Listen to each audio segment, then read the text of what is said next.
Hello, welcome to our discussion on website reliability.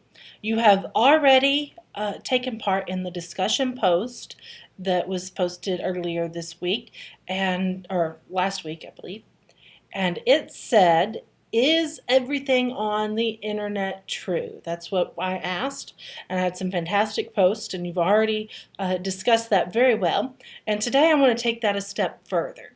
I want to talk about how do we know whether things that we see on the internet, articles, websites, even pictures, whether they're true and trustworthy. Another word for that is reliable. Reliability means trustworthy. And that's a word that you're going to see a lot in this coming week in your assignments. So reliability, reliability, reliability means trustworthy or truthful, something that we can trust. So what I want to talk about today is what factors make a website reliable. What can we look at to decide whether it is something that we can trust? And the first thing we want to look at that I think is the easiest is to start with the web address. If it is .com, pretty much anybody can have a website that's .com. All you have to have is money. So those aren't that reliable. You have to do more research on ones that are called .com. Ones that we can trust are ones that are .gov, which is .gov, government, and those are paid for and maintained by the U.S. government. And so those websites can be trusted. They are vetted, which means that they are researched, and the people who are posting it make sure that that information is true and represents our government well. Make sure it is .gov and not .gov 1 2 3 4 or .gov ha ha ha or whatever, whatever you come up with. It needs to be exactly .gov. Okay. Another website that a web address that we can trust are .edu. Now those stand for education. .edu is what educational websites, educational institutions like schools, universities, where they are sponsored by those. The websites are sponsored by the schools and universities. Sorry, got jumbled up there for a second.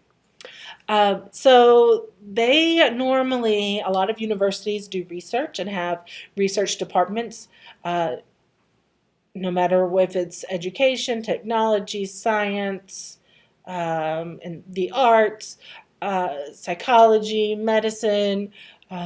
Those are, a lot of that information is going to come straight from universities, research institutions. And you're going to see .edu on the end of their websites. And those are generally very trustworthy. I'm going to come back to the .com. When you see the .coms, that can be paid for.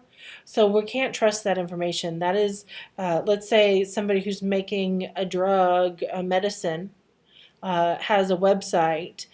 They're only going to post the good stuff on there. They're not going to tell you all the bad stuff unless they have to, and they're going to put it in little bitty tiny print really far away at the end. So we need to make sure we go and we read all the really tiny print at the bottom of the screen or on the very last page and about, and scroll all the way down. Another thing we need to look at is the date that the website was last updated or published. If it was over a year ago, then it's probably not reliable. It really needs to be updated all the time, basically. It needs to be very quick, lots of updates so that we know that the information is fresh and new. If something has a calendar on it and the calendar date is 2015, 2013, 2010, 2008, it's too old. It's not good information. The last thing I want to talk about today that I want you to look at is the author. Who created this website? Who wrote the information that's on here that is being presented? Are they a news organization? Are they leaning really far one way or the other way as far as are they trying to persuade you? What is the author's purpose, basically? Who the author is, what are their what's the word? I can't find the word I'm looking for. Their qualifications. What are their qualifications? Are they a doctor? Are they a scientist? Are they an expert in their field? And if they are, what is their purpose? Why did they post this stuff on this website? Was it to persuade you one way or the other? Because that's not going to be as reliable as something that is just to put the information out there. So we need to make sure we look at everything with the perspective of what is the author's purpose. And you talk about that in your language arts classes, so you should, in your reading classes, so you should be able to know author's purpose and what that means. So those are a few of the factors I want you to consider when you do your website reliability activity. Now those are going to be mentioned on the activity, and this is the page. This is what it looks like. Now you're going to have it in your documents, but I just wanted to show you right here. What you're going to do, you're going to go to these websites, and I want you to examine the websites. I want you to look at all of these factors, and I want you to look at everything that's there and really examine these websites and take notes on the, this is the continuation of this page. So in these blocks here, I want you to take notes. Please make note that there are 2 websites on the White House page and on the Mankato, Minnesota page. I want you to look at both of those and make sure that you, it's kind of good to compare and see if one of them is real and one of them isn't, or maybe they're both real or they're both not real. And by real, I mean trustworthy and dependable. Of course, they're real. We can look at them, but I mean trustworthy and dependable. So that's what I want you to do on your upcoming activity. Think about all these things that I've talked about. If you need to rewind this and listen to it again and take some notes, that's fine. That's fantastic. That's why I'm making a video, so you can replay this discussion, this lecture, and you can have this information at your fingertips. All right. After you have done your notes at the bottom, I want you to come up with 5 reliability rules. Rules that you would share with people that they can, almost like a checklist, like, did this website do this? Did it do that? Or what was the author's purpose? Become more detailed and make it very succinct so that people can go and make sure that their websites are reliable.